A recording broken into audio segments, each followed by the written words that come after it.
د بېنظیر روپۍ چې دي هغه شروع شوي دي په کومو علاقو کې شروع شوي دي د هغه علاقو نومونه چې دي هغه ما تاسو ته هغسې دي خو ځینې کسان وایي زموږ په علاقو کې به له کله نه شروع کېږي او د هغې نه مخکې تاسو له څه کول چې دي دا پکار دي په تېره شوي ویډیو کې مو ویلي دي خو ځینې کسان چې دی ویډیو پوره ونه ګوري او هر یو کس به اوس بار بار دا تپوس کوي چې نوی قسط چې دی دا به د کل نه شروع کېږي نو په دې ویډیو کې له مکمل معلومات در کوم دا ویډیو معلوماتي او د غریبانو لپاره تاسو ویډیو راولی دا مخکې شیر کړئ چې نورو کسانو ته ورورسي نو کم کسان چې دا تپوس کوي چې نوی قسط به کل نه شروع کېږي نوی قسط شروع شوی ده خو ستاسو په علاقه کې به کل نه شروع کېږي لکه خپل علاقې چې دی د هغې تپوس کوئ تاسو به چې دی هغې ته انتظار کوئ انتظار به کوئ چې کله پکې ستاسو علاقه شامل شوه موږ به دې باندې به تاسو له ویډیو راوړو چې پلانې پلانې علاقې به دې کې شامل شوې الان ساعت چې دی دا شروع شوی دی په 2 ضلعو کې شروع شوی دی د هغه 2 ضلعو نومونه چې دي هغه موږ تاسو ته په تېره شوي ویډیو کې چې دي اخیستې دي خو د هغې نه مخکې څه تیاری ده چې هغه تیاری تاسو کړی نو تاسو ته به روپۍ میلاویږي چې دغه تیاری تاسو نه یې کړی نو تاسو ته روپۍ چې دی دا نشي میلاوېدلی لکه څنګه چې ما تاسو ته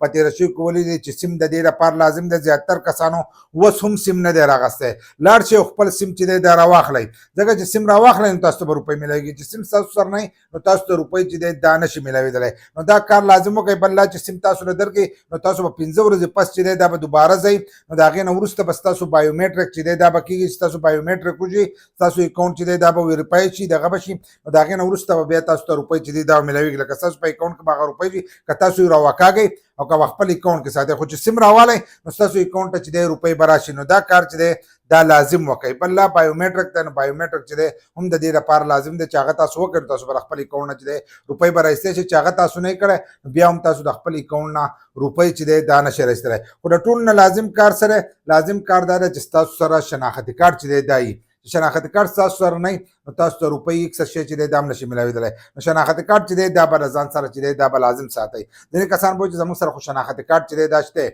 شناختی کارت که ستاسو سره وي خو چې په هغې وخت تېر شوی ایکسپایر شوی لکه وخت تېر شوی د کم وخته پورې هغه او هغه وخت په هغې باندې تېر شوی چې هغه تېر شو نو دغه شناختی کارت چې دی لکه داسې ستا سره نه وي که ته زر ور هر ځای کې ښې خو ستا دغه شناختی کارت چې دی دا بیا کار نه کوي چې ایکسپایر شو نو دغه شناختی کارت چې دی دا بیا کار نه کوي بل لا په شناختی کارت باندې چې دی ټایم هم تېرېږي میاشتې پورې ټایم پرې تېرېږي نو تاسو خپل شناختي کارډونه وګورئ که ایکسپایر شوي نو لاول د هغې داخله وکړئ چې راوځي ارجنټ داخله چې وکړئ د هغې د وجې نه هغه ویلي دي چې روپۍ هم بندېږي دا پکې شامله ده دا خبره نو تاسو کوشش وکړئ چې د وس نه وکړئ ارجنټ داخله د هغې لپاره ونه کوئ که ارجنټ یې وکړه نو بیا هم ستاسو روپۍ چې دی ګوره د هغې د وجې نه بندېدی شي دا د هغو په هغه کې شته چې کم کسان ارجنټ داخله کوي ځکه چې د ده د روپو وس کېږي د دې چې وس نه کېدلی نو ده به نارمل داخله چې ده دا به کوله نو که دغه تاسو کوئ نو د دې د وجې نه بیا ستاسو روپۍ چې دی دا بندېده شي نو شناختي کارډونه خپل وګورئ چې شناختي کارډونه چې دي دا ایکسپایر شوي نه که دغه ایکسپایر شوي نو بیا تاسو ته مسله هم راتلی شي بل لا چې ځئ د روپو راغستوله یا بایومیټرک له ځئ